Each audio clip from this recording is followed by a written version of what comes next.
to Warhammer 40k lore in the Bible, where I pull from Warhammer 40k lore to help explain biblical lore.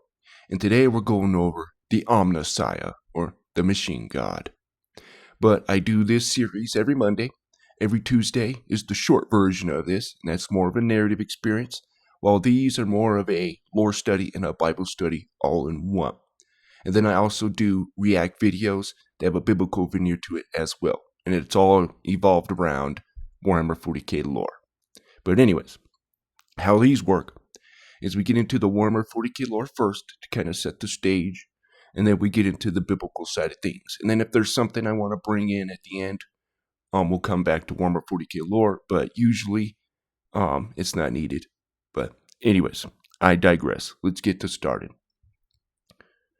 The Machine God, also known as the Omnissiah, or Deus Mechanicus, is the supernatural entity worshipped by the tech priests and other servants of the Adeptus Mechanicus as the embodiment and bestower of all knowledge and technology in the universe. By the way, take the wikis and the lexicanums with a grain of salt. They do get things wrong, so I just want to put that out there. For many, in the Imperium of Man, this belief conflicts with the orthodox theology of the imperial cult, where the only god of humanity is the emperor of mankind. But since the Adeptus Mechanicus is vital to the survival of the Imperium, conflict over this issue is often avoided by the Mechanicus conflation in its theology of the machine god's avatar in the physical world, the so-called Omnissiah, with the emperor himself. This compromise truly satisfies neither believers in the cult Mechanicus nor in the imperial cult, but it keeps the peace between the two faiths and the wider Imperium functioning. That's for sure. You do need ships. But anyways, the Trinity, the cult Mechanicus, the religious hierarchy comprised of tech priests that governs the autonomous domains of the wider Adeptus Mechanicus and the Imperium, and upholds and spreads the worship of the machine god, believes knowledge to be the manifestation of divinity in the universe, and holds that anything embodying or containing knowledge is sacred because of it. The supreme object of devotion for the believers of the cult Mechanicus is therefore the machine god, an immanent, omniscient, and omnipotent deity that governs all machinery and knowledge in the universe. Generally, this deity is held by Orthodox believers to be an aspect of the God Emperor of mankind in the form of the Omnissiah. The Omnissiah, the physical avatar of the machine god in the universe, is believed to be friendly to humanity as his chosen people, and to be the originator of all human technological and scientific knowledge. There are many members of the Mechanicus who have doubts about whether the Omnissiah and the Emperor are actually the same being. Many heretical cults within the Mechanicus hold that the Omnissiah may not yet have revealed himself. It was similar beliefs that led to the outbreak of the Schism of Mars and the formation of the Dark Mechanicum during the Horus Heresy. The third member of the cult Mechanicus sacred trinity is the motive force. The cult Mechanicus believes that all life in motion, mechanical or biological, owes its continuing existence to the universal spiritual power that is the motive force. The motive force finds its fullest expression in the animistic machine spirits, who are believed to inhibit all machinery, and which must be appeased before a piece of technology is used or repaired, lest the machinery fail. This is where they light incense and say prayers to the machine spirits and stuff like that. That's where that comes from. The quest for knowledge. The ultimate goal of the cult Mechanicus is to understand and fully comprehend the glory of the machine god. The communal and personal attempt at this form of enlightenment is known as the quest for knowledge. The cult believes that all knowledge already exists in the universe, and it's primarily a matter of time before it can be gathered together to complete the quest. The cult is therefore theologically disinclined to perform most basic scientific research and development. Despite this, some original scientific research does continue on Mars and other forged worlds of the Imperium, enough to keep Imperial technology advancing steadily, if extremely slow. The faith of the cult is defined by a series of 16 precepts known as the 16 Universal Laws, which have been divided into two sets of 8 precepts, known collectively as the Mysteries, and the Warnings, which are listed below. Mysteries of the Cult Mechanicus. Life is directed motion. True. The spirit is the spark of life. True. Sentience is the ability to learn the value of knowledge. True. Okay, intellect is the understanding of knowledge. Sentience is the basest form of intellect. Understanding is the true path to comprehension. Comprehension is the key to all things. The Omnissiah knows all and comprehends all. All right. Warnings of the Cult Mechanicus. The alien mechanism is a perversion of the true path. The soul is the conscience of sentience. A soul can be bestowed only by the Omnissiah. The soulless sentience, artificial general intelligence, is the enemy of all. And if you don't know, AGI is what you usually see in the scientific, films and stuff like that, where it's sentient, right? AI is what we have now. I use AI for the thumbnails and stuff like that, artificial intelligence, but it's not sentient. Okay. But anyways, I'm sure most of you guys know that. Okay, the knowledge of the ancients stands beyond question. The machine spirit guards the knowledge of the ancients. Flesh is fallible, but ritual honors the machine spirit. To break with ritual is to break with faith. Okay, and if you don't know, during the dark age of technology, AI basically almost destroyed humanity. So that's why it's Heretic Omega. That's what it's called. Okay. So the Void Dragon. According to the beliefs of the Cult of the Dragon, the machine god may actually be the Catan shard known as the Void Dragon, an ancient alien entity of immense power. It is imprisoned in a Necron-built stasis tomb beneath the Noctis Labyrinth on Mars. The mighty Catan was imprisoned by the Emperor himself before he even publicly emerged to found the Imperium of Man on Terra and initiate the Unification Wars over 10,000 Terran years ago. At that time, the Emperor proved unable to kill the Catan, even with his great power, and so he imprisoned it beneath Mars so that the powers of the Catan, though passive, would cause the Adeptus Mechanicus to emerge, which the Emperor needed as support for his future great crusade to reunite mankind. This so-called Grand Lie of Mars is buried deep beneath the sands of the Red Planet, in an underground complex which is actually the Void Dragon itself. The truth of this seemingly insane legend has gained more credibility since the mass awakening of the Necrons across the galaxy. It is said that the small number of Necron forces managed to breach Imperial defenses in the Segmentum Solar and land on Mars itself after destroying some of the Noctis Labyrinth mine complexes. Upon landing, countless Mechanicus Scutari, the Scutari are like the military force of the Adeptus Mechanicus, and Titan forces quickly dispatched the small Necron expeditionary force. Although the Necrons were eliminated, their purpose on Mars remains unknown to the Imperium.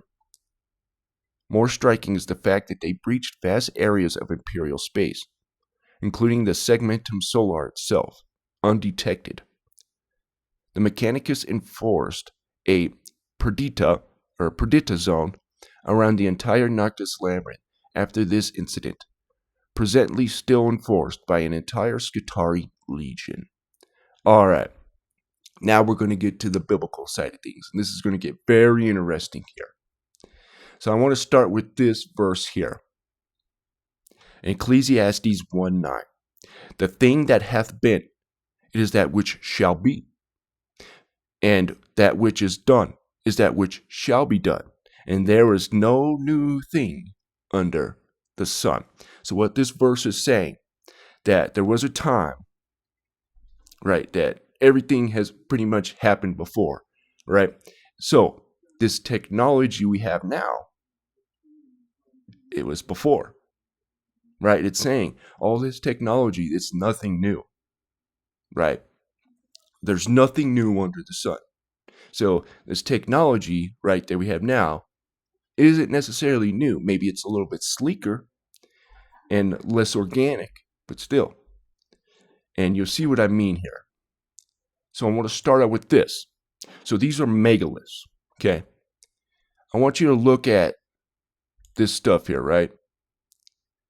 How accurate it is. Not these. You'll see like the human built stuff. Where is it? I can't find it. Anyways, but you have this. It's like it's molding, right? There had been some technology here. You see stuff like this. Like you can't even fit a piece of paper in some of these, it is said. Which is very interesting. I mean, you got stuff like this where it had to like morph. I don't know. It's very interesting. How did they get so accurate back then? Right? So let's find some more here. Now, where is it? There's some where you can find like the human part of it where it looks like crap. Is this it? But yeah, you see that, but then you see the top part. Looks like crap, right? So, very interesting. And they're all over the world, these megaliths. So, anyways. Now, this here, I just thought it's interesting. It doesn't really have much to do with AI, but there's a city in the Bible, a Canaanite city called Aihi, I think is how you say it. AI is how you spell it. This is what it means. So the name AI comes from the verb awa, meaning to bend or twist to the point of destruction. So the verb awa means to bend or twist, usually with the bottom line or ruin or perversion. Now, awan means iniquity or guilt. It means to commit iniquity or do wrong. Awa, awa'i, in me means distortion or ruin. Plural noun, im, means distorting or warping. Very interesting. Oops. I need to get a new mouse, man. I know I keep saying that, but anyways. So, note that this name AI is spelled in most cases with the prefix he, which is either the definite article the, or else the particle of direction towards the, or ascription of the, including at its first appearance in Genesis 12:8, the ruin, or toward the ruin. So, very interesting that we have a city named AI that says toward the ruin. Now, does this have anything to do with AI or AI? Who knows? But I just thought that was interesting. All right. Now, here's another interesting fact here. Okay. So, ancient myths reveal early fantasies about artificial life.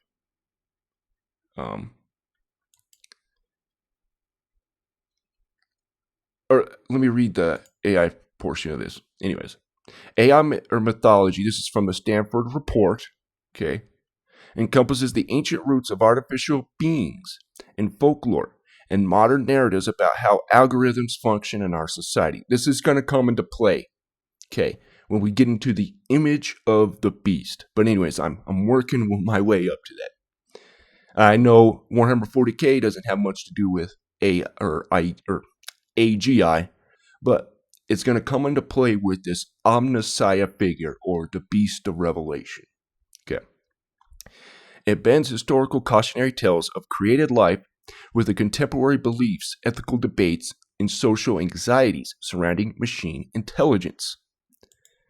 And this kind of coincides with Sophia, which is wisdom, right? and this kind of like AI thing, right? Artificial intelligence. Anyways, long before computers existed, ancient cultures used myths to explore the idea of artificial life, referred to by the Greeks as biotechne, life through craft. Talos, the first robot, was said to be a giant bronze automaton crafted by the god Hephaestus to protect the island of Crete. Again, so I bring this verse up here. Ecclesiastes 1:9. That thing that hath been, it is that which shall be. And that which is done is that which shall be done. And there is no new thing under the sun, right? And you'll see, let me see if I can find this.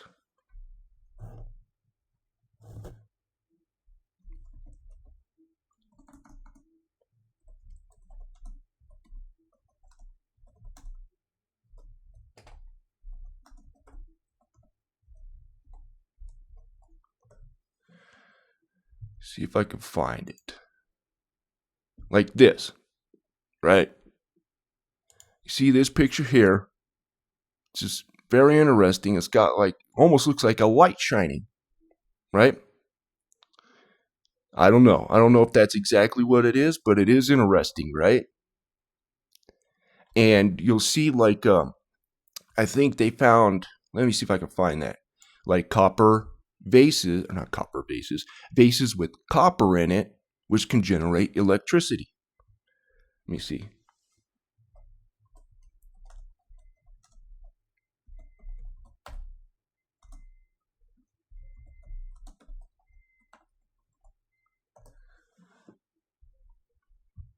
So, World Mysteries, the Baghdad battery was electrically discharged 2,000 years ago. So, you have these like little batteries, right?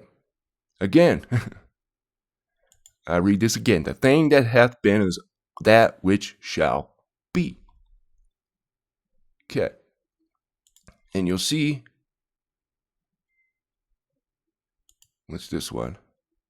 A 2,000-year-old battery in 1936 near Iraq, archaeologists found a simple clay jar.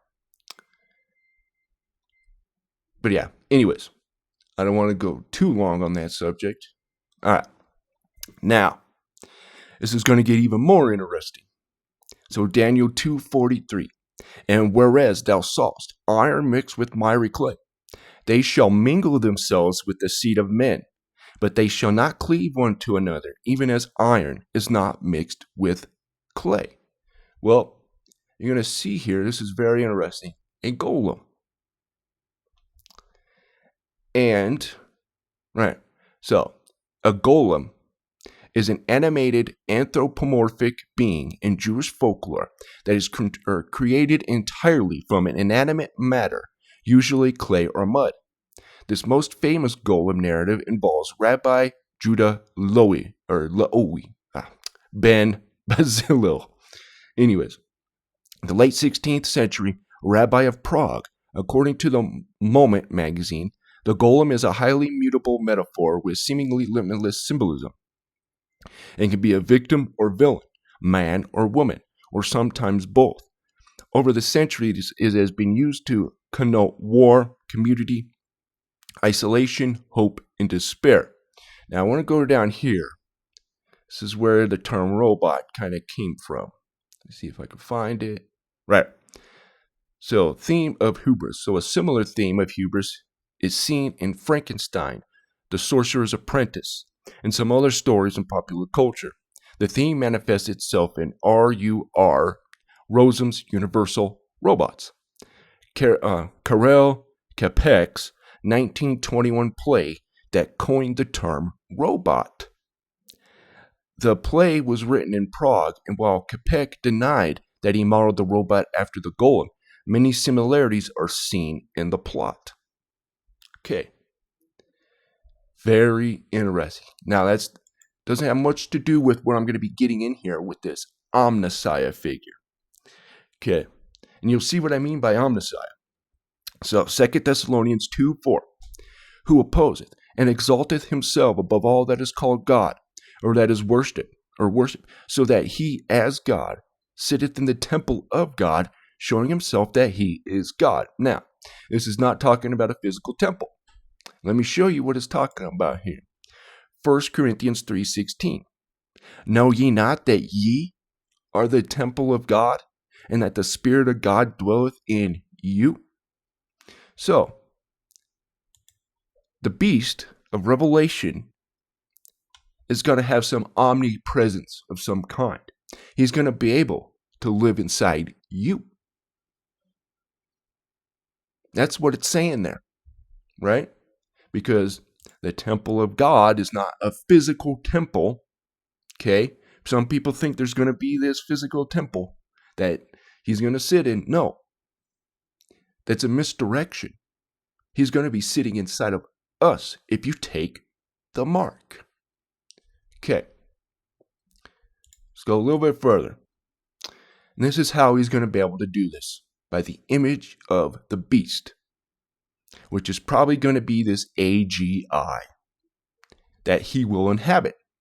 And I'll show you how. But anyways, I digress. Let's do Revelation 13, starting in verse 14. So he deceiveth them that dwell on the earth by the means of those miracles, the false prophet, right? Which he had power to do in the sight of the beast, which is interesting.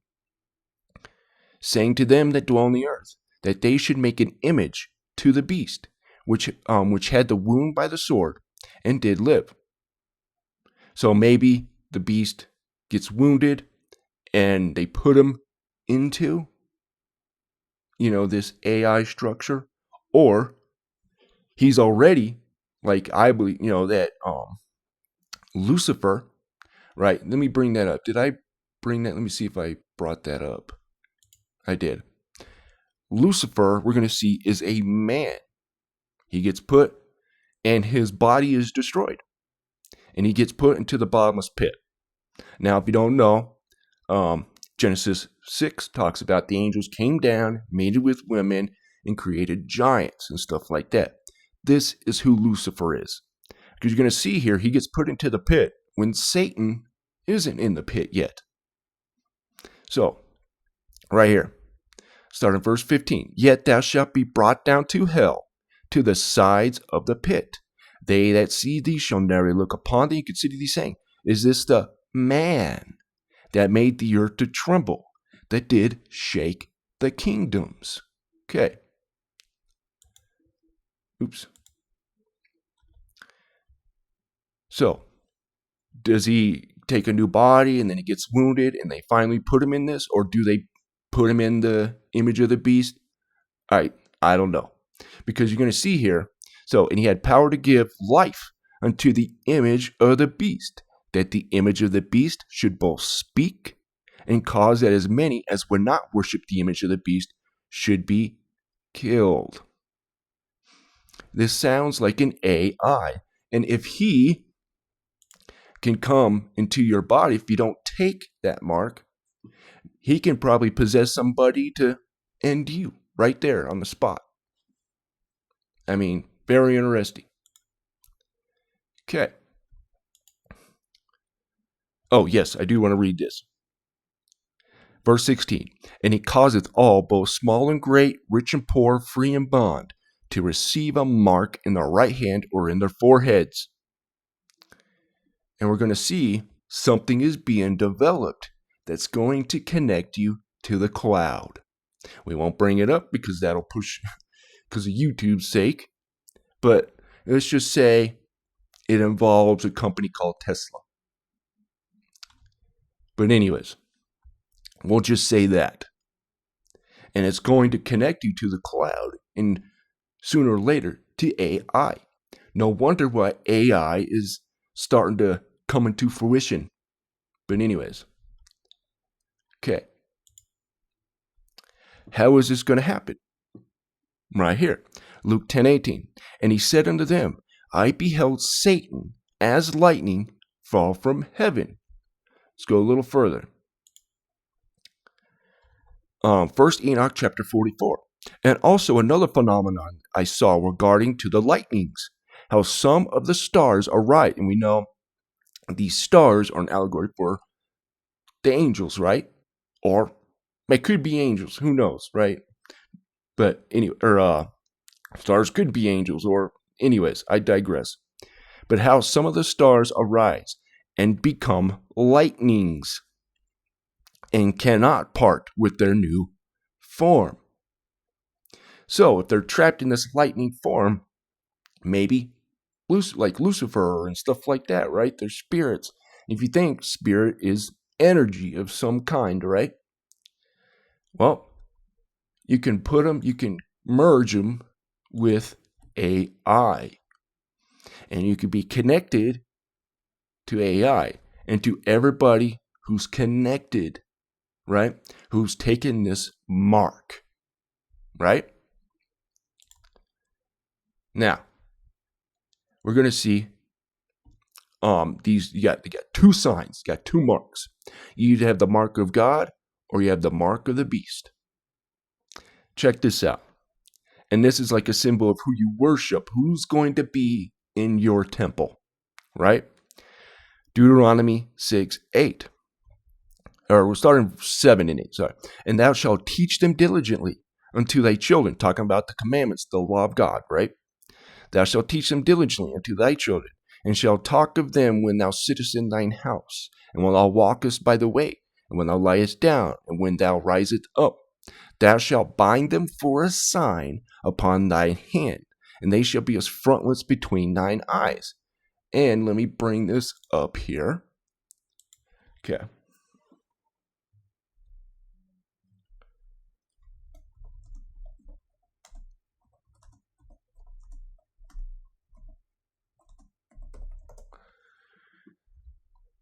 Okay. Revelation 9:4. And it was commanded them that they should not hurt the grass, or, these are the locusts, right? But neither green thing, neither any tree, but only those men which have not the seal of God in their foreheads, right? And this seal, this mark, connects you either to God or to the beast. Okay. Now, this is even more interesting here. Because, where is it? Yeah. Nope, not that one. Nope, not that one either. Sorry. Okay. So, back to Revelation 13, verse 18. Here is wisdom. Let him that hath understanding count the number of the beast, for it is the number of a man, and his number is 666. 666, right? Well, we know Chronos. Saturn, Chronos. We'll do Saturn first. Basically, Saturn and Chronos are pretty much the same god. They both ruled the Golden Age, and both were put into prison, the abyss. So let's read Isaiah 14 again. Okay. Here's what Lucifer says here, right? I will ascend above the heights of the... By the way, why does he got to ascend? Satan was already in heaven, right? So he's trying to ascend into heaven. Yet thou shalt be brought down to... Let me say this. Let's go back one. Sorry. Right here. Verse 12. How art thou fallen from heaven, O Lucifer, son of the morning? So right now, he tried to get into heaven. He's falling down in heaven, right? Son of the morning. How art thou cut down to the ground, which did weakest the nations? And real quick, let's see what Lucifer means here. Or Hallel, right? We go back a few. Okay. O Lucifer, Hallel, a shining one. And there are these entities that are literally called the shining ones, like the Nordic ones, these people that are Nordics with blonde hair, blue eyes. They're the shining ones, right? And then the morning star. Okay. And then we're going to see he's the son of a god, right? So son of the morning. Shakar, dawn. See if it brings it up here. But basically, Shakar is a Canaanite god of the dawn. So it's saying, son of, and by the way, Satan is not the son of a god, right? He is the dark god, right? Okay. So now you're seeing that this Lucifer character is going to be this Omnissiah, right? Per se, right? Okay. Now let's count the number of his name, Saturn. Saturn. So 1, 2, 3, 4, 5, 6. Huh. Let's go to Kronos. Kronos. 1, 2, 3, 4, 5, 6. Huh. Now let's go here. A 6-pointed star inscribed inside Saturn. This is called the Star of Saturn, or the Star of Remphan. Acts 7:43. Yea, ye took up the tabernacle of Moloch, and the star of your god Remphan. So that star that these people take has nothing to do with, we'll just say, David. But anyways, I digress. Figures which ye made to worship them, and I will carry you away beyond Babylon. And this is a 6-pointed star. Very interesting. This may be part of the mark. 6, 6, 6. Right? Okay.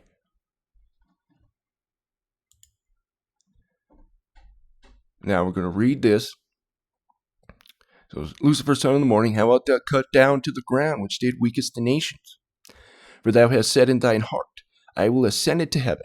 I will exalt my throne above the stars of God. Sounds like the beast of Revelation, doesn't it? I will sit also upon the mount of congregation in the sides of the north. I will ascend above the heights of the clouds. I will be like the Most High. Yet thou shalt be brought down to hell, to the sides of the pit. All right. Right here. Saturn was a god in ancient Roman religion and character in Roman mythology. He was described as the god of time, generation, dissolution, abundance, wealth, agriculture, periodic renewal, and liberation. Interesting. America's got this statue called the Statue of Liberty.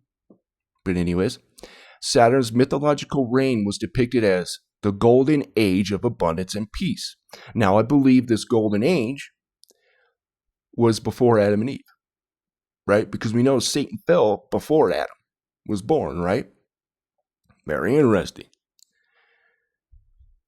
And by the way, when you see Lucifer, there's nations there, right? And do the full chapter here. No, excuse me. So, starting verse 4. Thou shalt take up this proverb against the king of Babylon, and say, how hath the oppressor ceased? The golden city ceased. This golden age, right? The Lord hath broken the staff of the wicked, and the scepter of the rulers. So there's rulers. He will smote the people in wrath. There's people. Continual stroke. He that ruled the nations in anger, and is persecuted, and none hindereth. And the whole earth is at rest, and is quiet. And they break forth into singing. And there was this rebellion going on, right?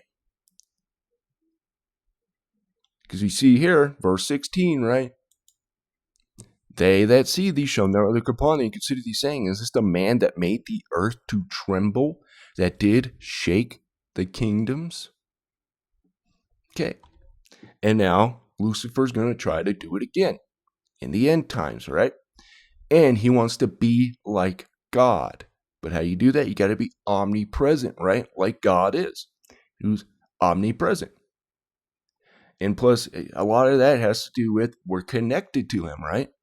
But this mark that you're going to take is probably going to change your genetic code, and it's going to connect your antenna to the beast instead of God. That's why you're automatically kicked out.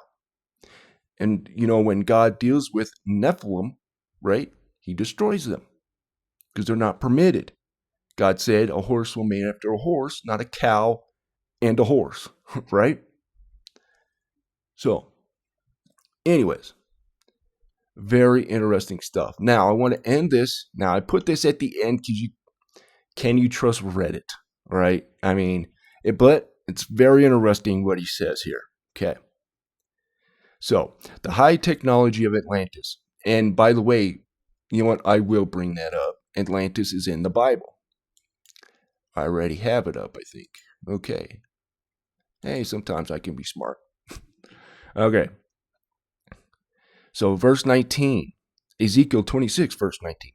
But thus saith the Lord God, when I shall make thee a desolate city, like the cities that are not inhabited, when I shall bring up that deep upon thee, and great waters shall cover thee, when I shall bring thee down with them that descend into the pit, with the people of old time, and shall set thee in the low parts of the earth, and places desolate of old, with them that go down to the pit, that thou not be inhabited, or be not inhabited, and I shall set glory in the land of the living. I will make thee a terror, and thou shalt be no more. Though thou be sought for, yet shalt thou never be found again, saith the Lord God. Why does it say that? Because we have people looking for Atlantis. They say it's over here, it's over here. They're not going to find it. But the reason why I bring up Atlantis, there had to be some technology there. Because right here, Ezekiel 26, 17. And they shall take up a lamentation for thee, and say to thee, how art thou destroyed? That was inhabited of seafaring men, the renowned city which was strong in the sea. You have to have some kind of technology to put a city in the sea. Have you ever seen Stargate Atlantis? You should go check that out because it's in this water world, right? There's not much. I don't think there's any land in it, if I can remember. No, there is. But the city is in water, right? It's in water. Very interesting, which I believe Atlantis was. Okay. So from what I gather, Atlantis was advanced, but advanced differently than us. Crystal technology and stuff. Now we see in our RPGs and all that, like, soul, what are they called in Elder Scrolls? Oh my goodness. Soul gems. Anyways, you get it. You get the gist. And it always has to do with these crystals powering stuff, right? Okay. I've heard that they had forms of television and radio. Can't say it sounds super believable, but they were advanced. But anyway, could they have had a form of AI? I would assume they could have created something like it if they wanted to.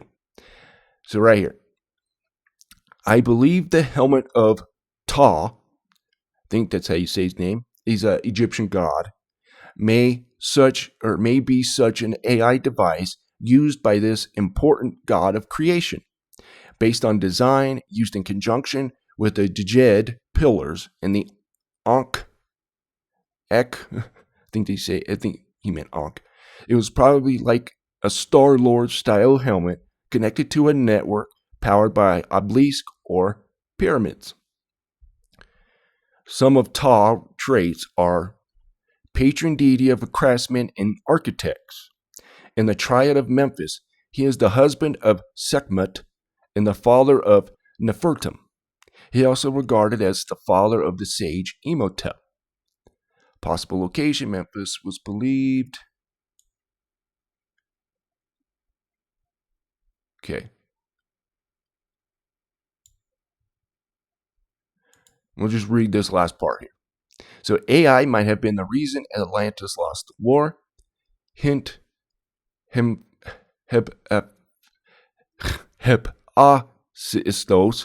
was a god with no father, but got revenge in the end by being ejected from Olympus. He was also same as Tubal Cain. Notice they have handicap. Who knows? I don't think that's true. But anyways, the other patron of craftsmen, aka artificers or magicians. I don't know. I can't say that's true or not, but it is very interesting, right?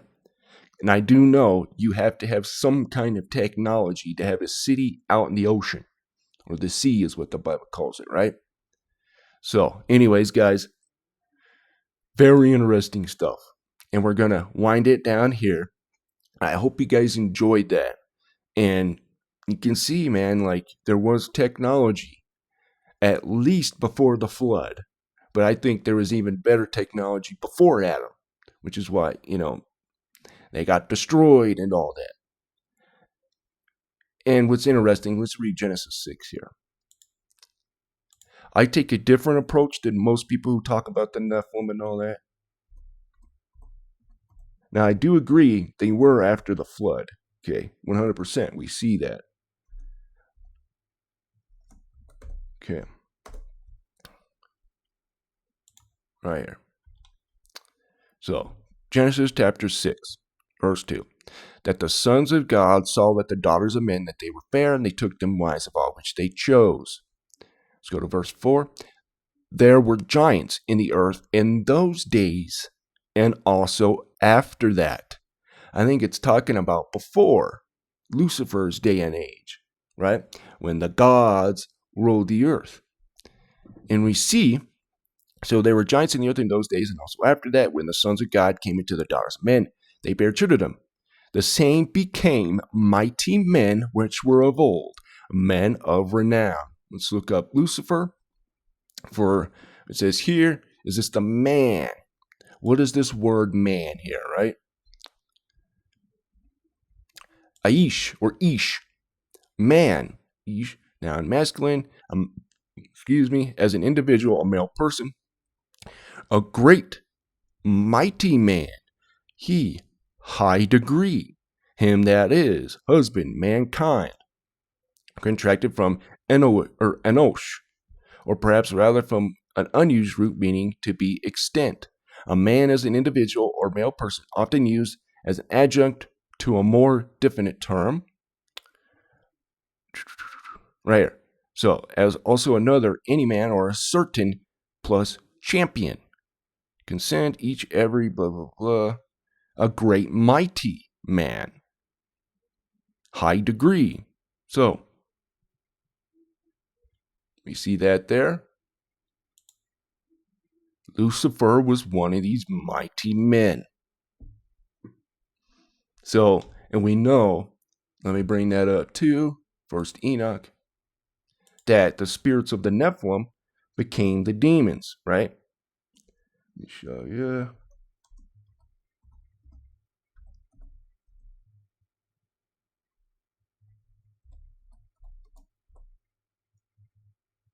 Oops.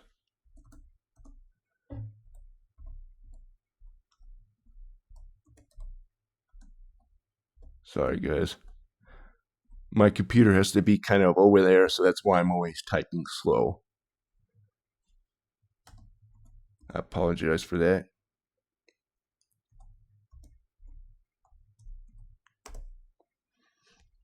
Okay.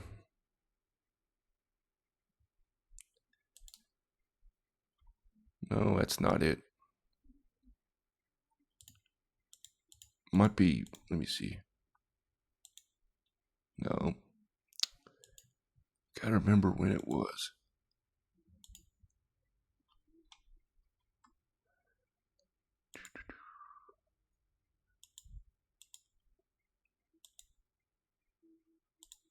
Crap.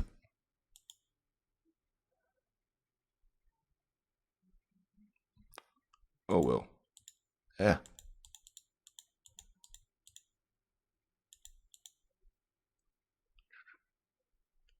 Okay. Chapter 15. First Enoch, chapter 15. So, verse 7. And therefore I have not appointed what? No, hold on. So, and therefore I have not. Right. Verse 8. And now the giants who produce from spirits and flesh shall be called evil spirits upon the earth, and on the earth shall be their dwelling. Evil spirits have proceeded from their bodies because they are born from men, and the holy watchers is the beginning and primal origin. They shall be evil spirits on the earth, and evil spirits shall they be called. Right? And the spirits of giants afflict, oppress, destroy, attack, do battle, work destruction on the earth, cause trouble. They take no food, but nevertheless hunger and thirst, and cause offenses. And these spirits shall rise up against the children of men and against women, because they have proceeded from them. So I believe Lucifer is this one of these Nephilim in his spirit, right? That it can. And I beheld Satan as lightning fall from heaven. Then we see this in Enoch. Also, another phenomenon I saw regard to the lightnings, how some stars arise and become lightnings that cannot part from their new form. So, very interesting. So, I believe this Lucifer character will become this Omnissiah type character using AI. Or AGI, I should say. But, we're going to wind this down now, guys. I want to thank you guys for giving me a chance, especially the Warhammer 40k community.